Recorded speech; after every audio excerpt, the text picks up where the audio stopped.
This talk is somewhat more advanced than my last few. It's on Marxist political economy, but it's on a topic which is not widely understood within Marxist political economy. It's what I call the polarisation of capital. The talk is going to cover the laws of motion of finance capital, what determines the rate of interest, and the process of formation of financial crises. The context of this work is research that was done way back in 1977 by a study group looking at the conjunctural crisis of the British economy at the time. It was a group of Marxist economists and activists set up by communist formation, and it aimed to fill in a theory of the rate of interest and the origins of the rentier class. Both these things were missing from standard Marxian economics at the time.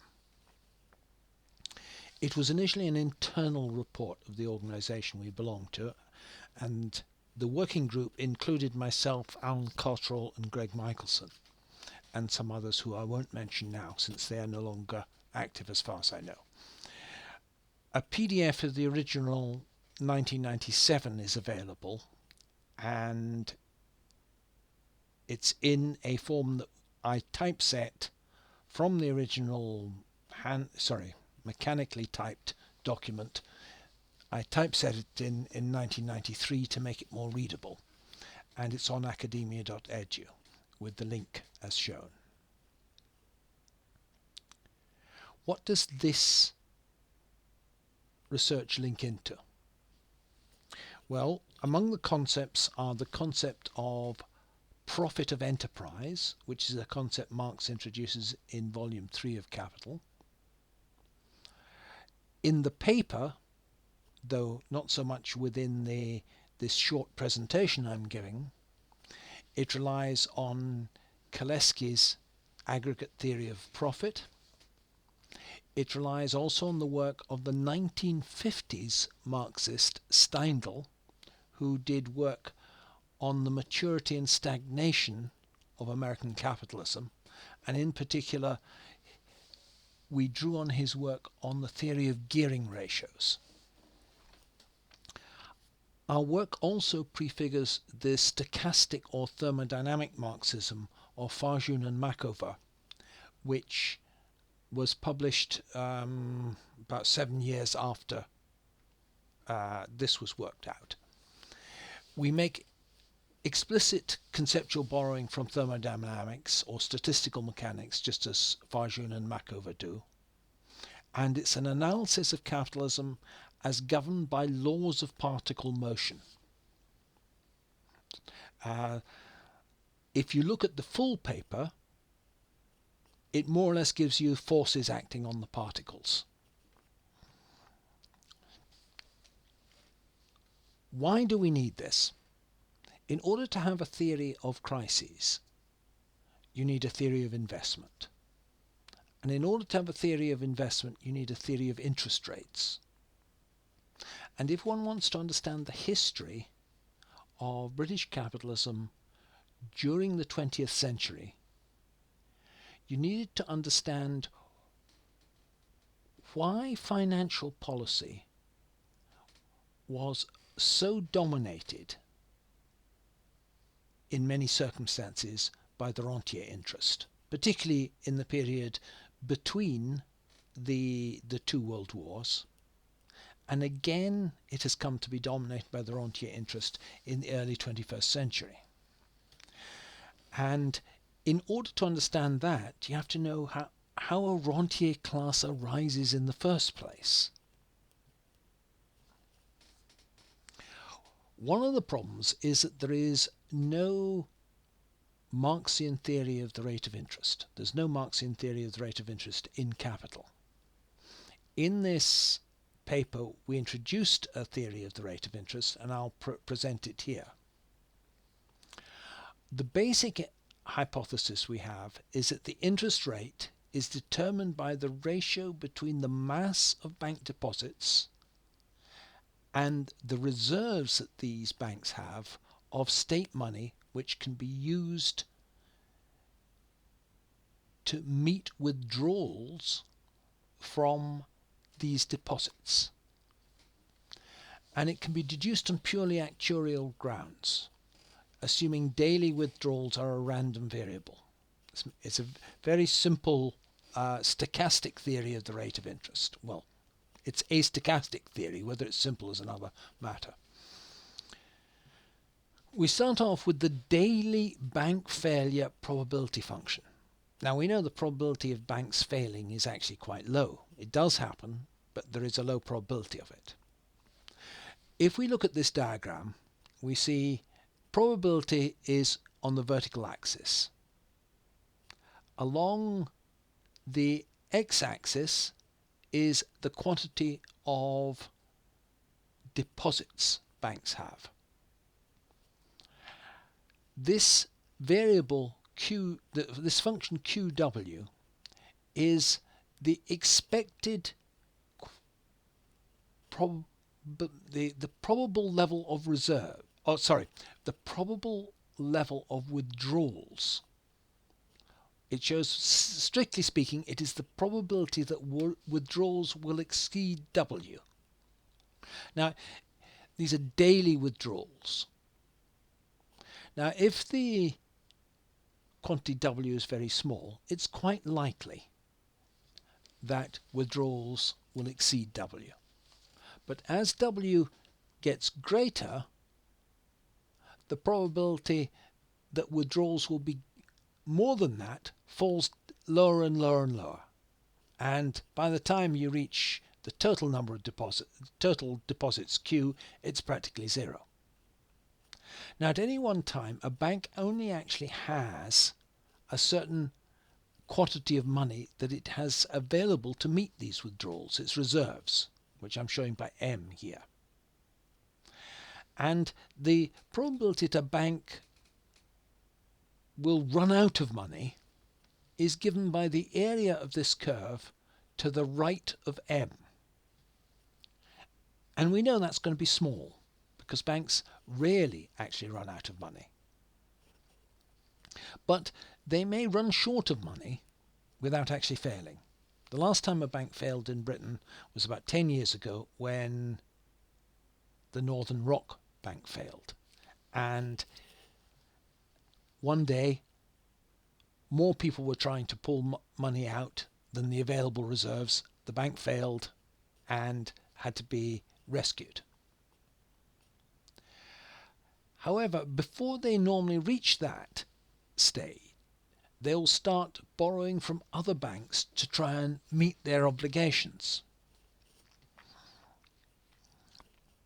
If it's forced to borrow to meet its obligations, if Northern Rock was forced to borrow to meet its obligations, it has to take out a loan from another bank and pay interest on that. Now, once you accept that, you can calculate the probable cost to a bank of making a loan. On the one hand, if it makes a loan L, on the one hand it has to pay interest on the deposits which it normally held for that. It's assuming it's making a loan from ordinary depositors' money. On the other hand, there is the probability that making that loan will cause it to run its reserves down to the point where it has to start borrowing to remain liquid. And that is the second part is given by this term here, where R is the rate of interest. It'll have to pay other banks if it has to borrow from them. And therefore we can say that the rate of interest that the bank will charge industrial borrowers, which we'll indicate by R prime, must be greater than the rate of interest on deposits plus the rate of interest on borrowings to other banks times the probability function at that point, probability function Q at that point.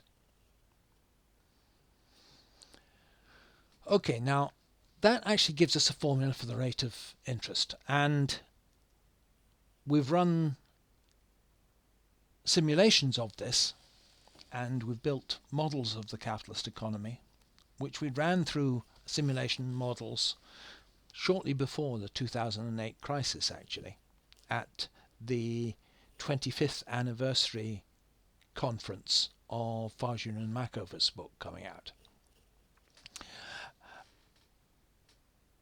We deduce the rate of interest is determined by the ratio of reserves to deposits.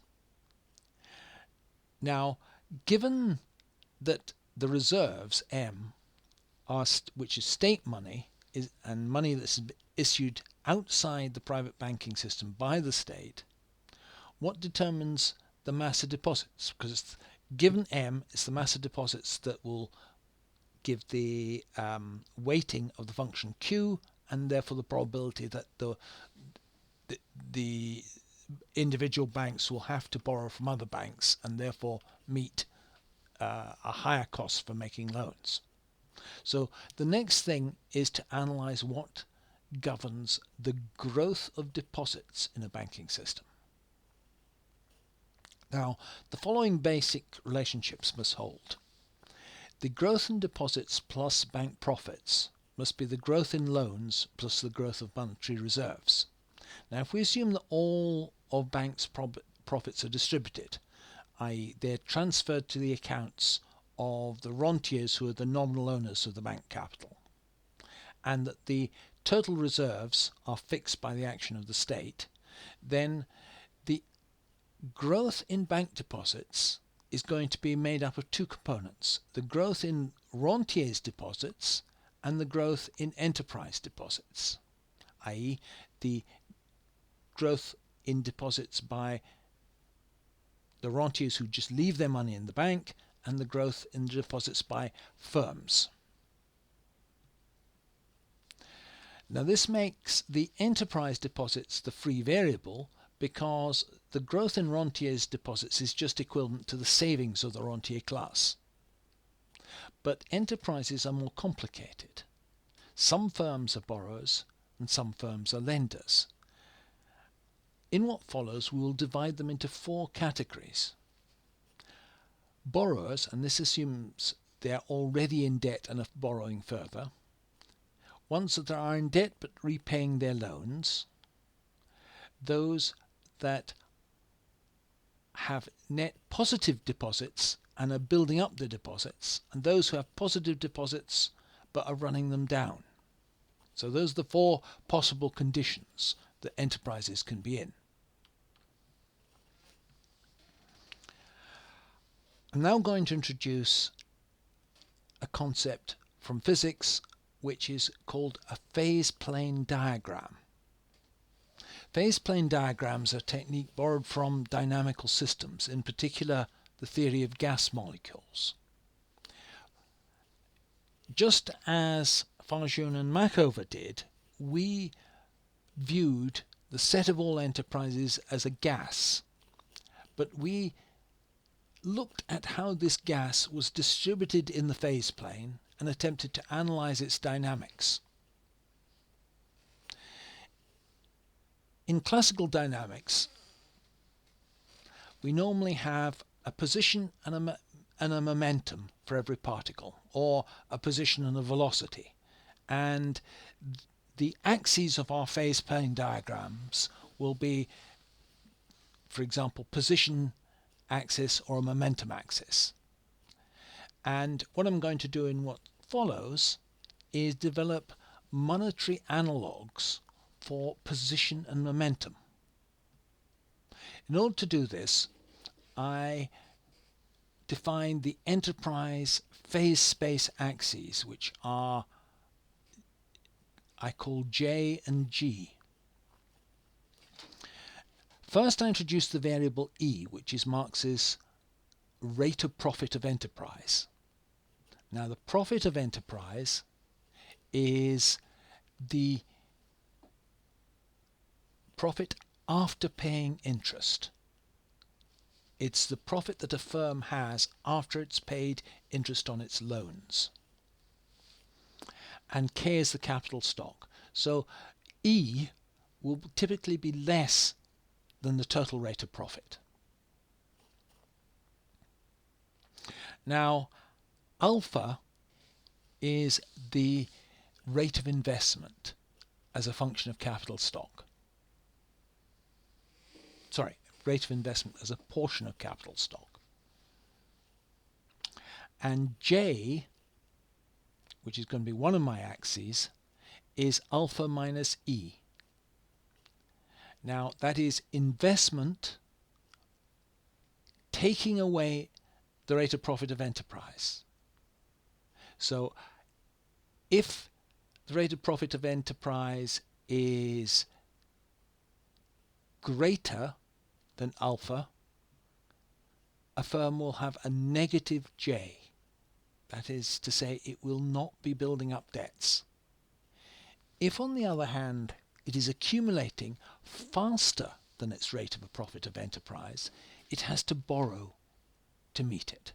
So J is a variable which denotes velocity in debt space. And the other variable we take is one we take from Steindl, which is G, the gearing ratio, which is the ratio of a firm's debt to its capital stock.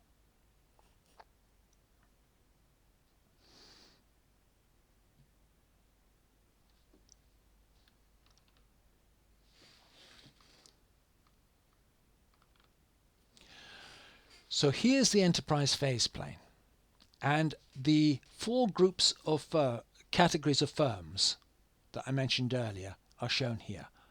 In quadrant 1, we have the firms that are carrying out borrowing.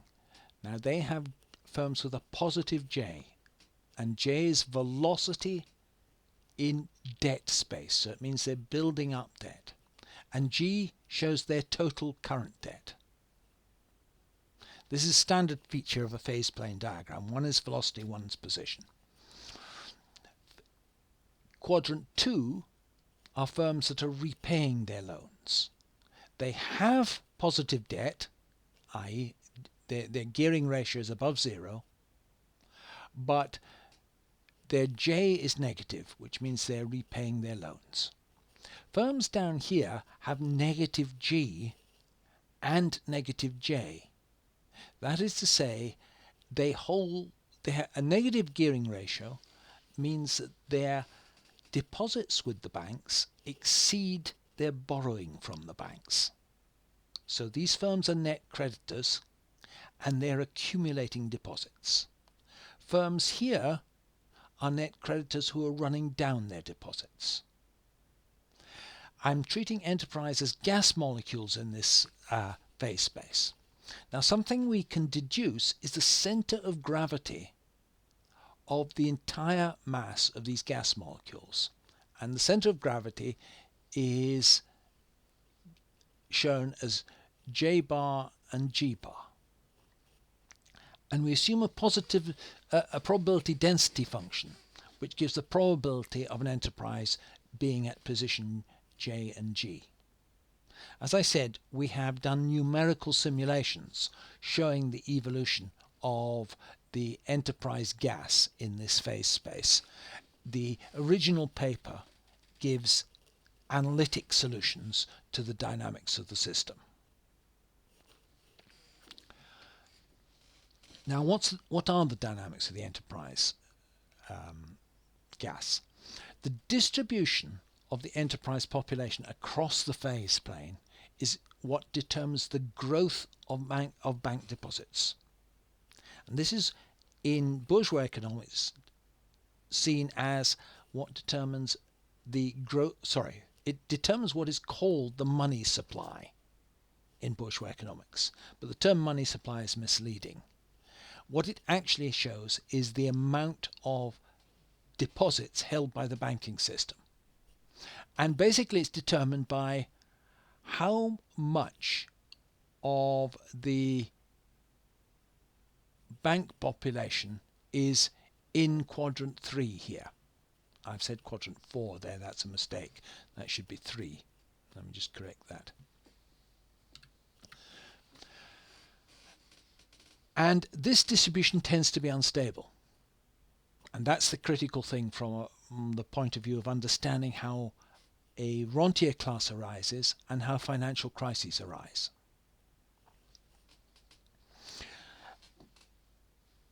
There exists a set of positions where the gearing ratio is stable. And for enterprises whose gearing ratio is stable, you can show that it are those enterprises with an equilibrium gearing ratio given by J over alpha. And these actually fall along a straight line here in this phase space. If firms move too far along here, the gearing ratio, the equilibrium gearing ratio is above 1, and therefore they would be bankrupt. So this is the zone of bankruptcy. Ones over here, on the other hand, are equilibrium net creditors. And therefore there is a limit set in this quadrant, but there's no limit set in the quadrant number 3. Firms can move down into this quadrant as far as they like, building up surplus deposits. Firms which build up surplus debts, taking them above gearing ratio 1, become bankrupt because their liabilities exceed their assets and they're insolvent. In general, capitals with a profit rate P greater than the rate of interest will have a positive equilibrium gearing ratio. And capital, that is to say, it pays for them to borrow money to expand, because they will make more profit on that than the interest they have to pay. Capitals with a rate of profit below the rate of interest and low initial gearing ratios become net creditors by accumulating bank deposits. Capitals with a rate of profit below R and high gearing ratios move over to bankruptcy.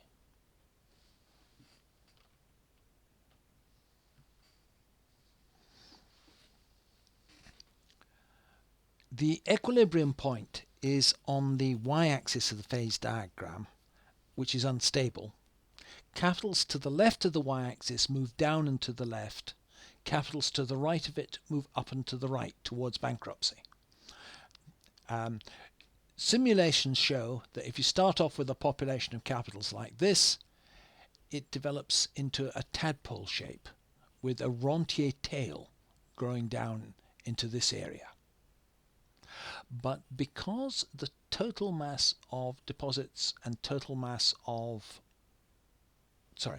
total assets and liabilities of the banking system must balance, and since we have the center of gravity given by the external savings of the rentier class, relative to the center of gravity, any movement down here must generate an equal and opposite movement in this direction.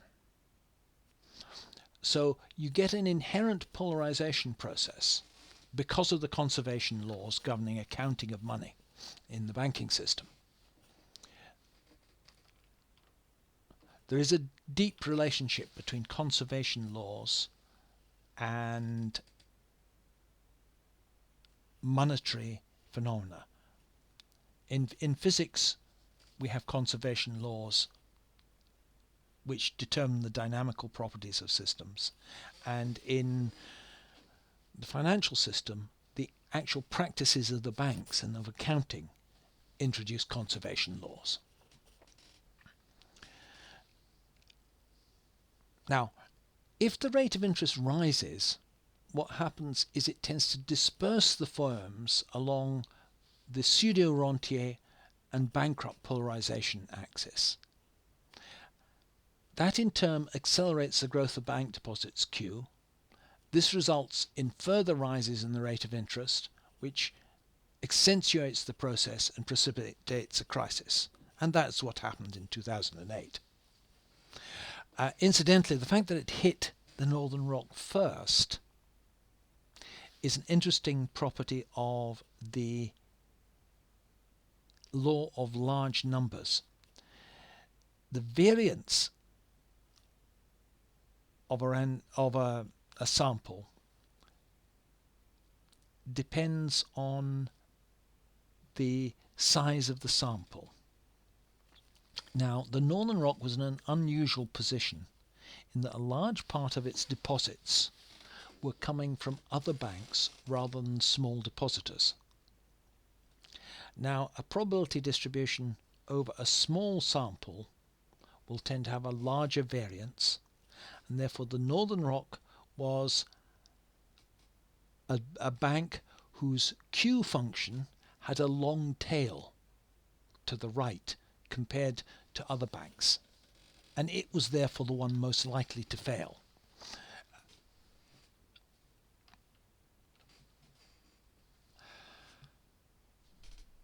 This process of polarization means that given an initial population of capitals, whether they're individuals or firms, that population will polarize into rentiers and productive capitals. And this is a necessary consequence of the dispersion of profit rates between capitals and the existence of an interest rate.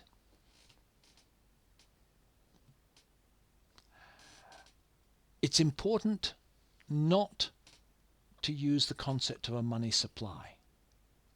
Money is not a supplied commodity. It's a system of records. It's an information structure that records the entropy of the enterprise gas in phase space. Rises in interest rates that are intended to curtail the growth of the money supply have the perverse short-term effect of increasing Q, the mass of bank deposits. This was very evident in the measures that Geoffrey Howe took in the early 1980s. Raised interest with the intention of curtailing the growth of the money supply, but what actually happened is that QE, the mass of deposits, increased. So, what have we covered? We've covered